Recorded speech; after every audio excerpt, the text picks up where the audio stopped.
जय श्री राम। आज हम रामेश्वर की स्थापना के विषय में आप लोगों के साथ चर्चा करेंगे। रामायण शतकोटि अपारा। रामायण एक नहीं है, करोड़ों रामायण लिखी गई हैं। अलग अलग भारत के अलग अलग हिस्सों के अलग अलग ऋषियों ने अनेक रामायण लिखी हैं। तो दक्षिण के कंबन ऋषि ने जो रामायण लिखी है उसके अनुसार जब भगवान ने ये समझ लिया कि अब युद्ध रावण के साथ युद्ध करना निश्चित है, तब उन्होंने विचार किया कि मुझे समुद्र के किनारे भगवान शिव जी की स्थापना करनी है। और उसके लिए उन्होंने अपने सभासदों की एक मीटिंग बिठाई। और मीटिंग में जामवंती सबसे बुजुर्ग थे, ब्रह्मा जी का अंश अवतार थे। राम जी ने उनसे विचार विमर्श किया कि भाई किस तरीके से यहाँ शंकर जी की स्थापना होगी। तो ब्रह्मा जी ने कहा कि देखो, किसी विद्वान पंडित के द्वारा मंत्रों के द्वारा शिवलिंग की स्थापना होनी चाहिए, तभी उसकी पूजा से आपको फल मिलेगा। तो राम जी ने कहा भाई पता करो इस समय जो है कौन सबसे श्रेष्ठ विद्वान ज्ञानी है ब्राह्मण जो हमारी पूजा ये मूर्ति प्रतिष्ठा ये शिवलिंग की स्थापना करा सकता है। तो जामवंत जी कहने लगे भाई देखो, यहाँ इस समय तो रावण से अधिक विद्वान कोई नहीं है, पूरी पृथ्वी पर ही कोई रावण से विद्वान नहीं। पुलिस ऋषि के कुल में उत्पन्न हुआ है और बहुत ज्ञानी है। वो बात अलग है, उसकी प्रवृत्ति राक्षसों जैसी है, लेकिन ब्राह्मण तो है और ज्ञानी भी है, पाठी भी है। ठीक है, करो व्यवस्था।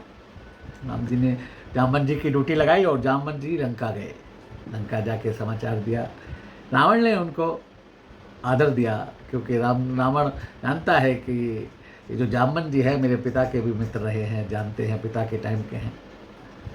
तो कहा भाई ठीक है, बैठो बात करते हैं, बताइए किस वजह से आना हुआ, क्या आपकी किस लिए आप आए हैं। जामवंत जी कहने लगे कि भाई मेरे एक मित्र हैं और समुद्र के किनारे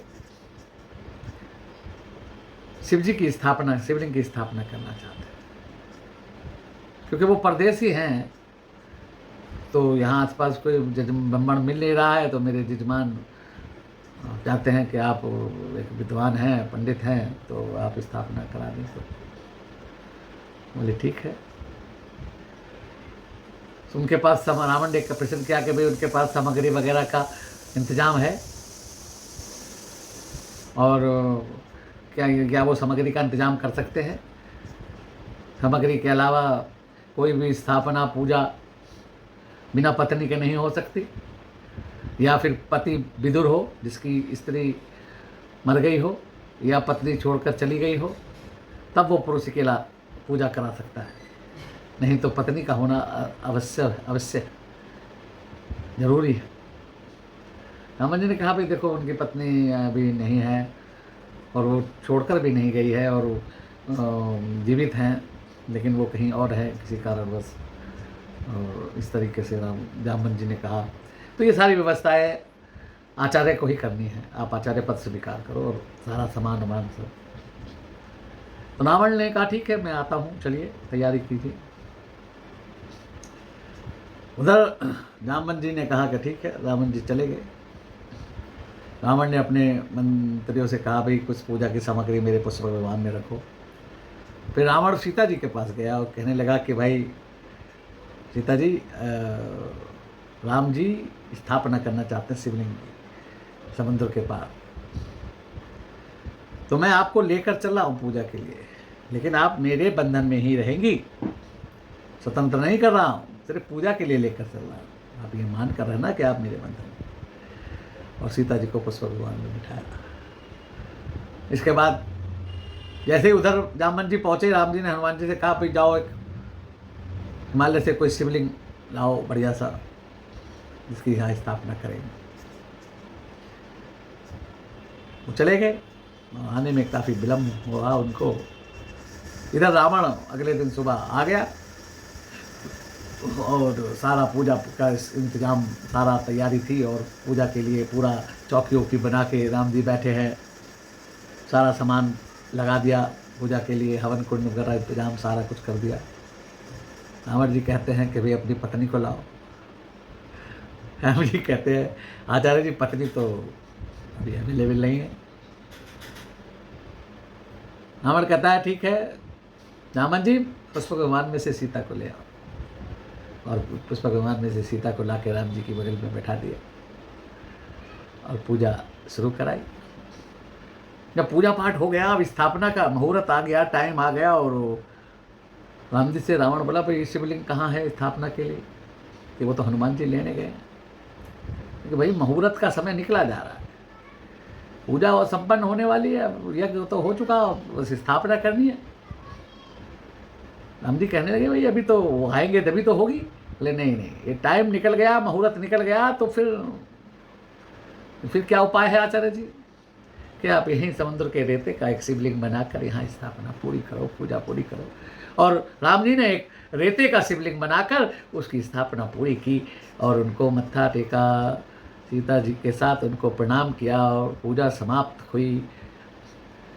अब राम जी ने रावण से प्रणाम किया, दंडवत। रावण ने आशीर्वाद दिया, विजयी भव। सीता जी ने प्रणाम किया, अखंड सौभाग्यवती भव। अब रावण जाने लगा तो रावण कहने लगा, राम जी कहने लगे आचार्य जी आपकी दक्षिणा। देखा राम दक्षिणा आपकी आप पर उधार रही, मांग लेंगे। नहीं नहीं नहीं, राम जी कहने लगे भाई कल को आप कुछ ऐसे टाइम मांग लो तो मेरे पास देने को ना हो। तब रावण ने कहा प्रभु मेरी दक्षिणा आप पर उधार रही, तो दक्षिणा बताओ क्या देनी है। रावण कहने लगा राम जी जिस समय मेरा अंतिम समय हो और मेरा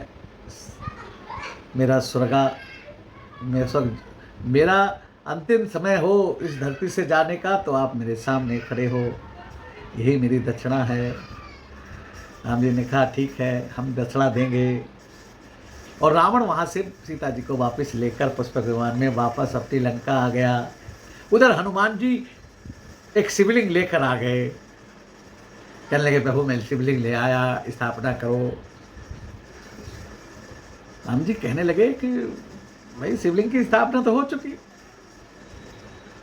अब बोले नहीं मैं जो लाया हूँ यही लगेगा। तो राम जी कहने लगे भाई तुम हटाकर अपना लगा दो।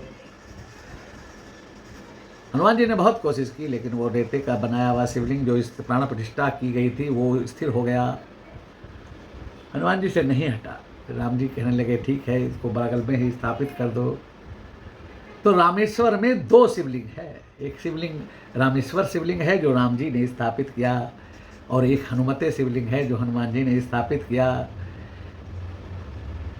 और रामेश्वर महाराज की जय, हनुमतेश्वर महाराज की जय, बोल सियावर रामचंद्र की जय।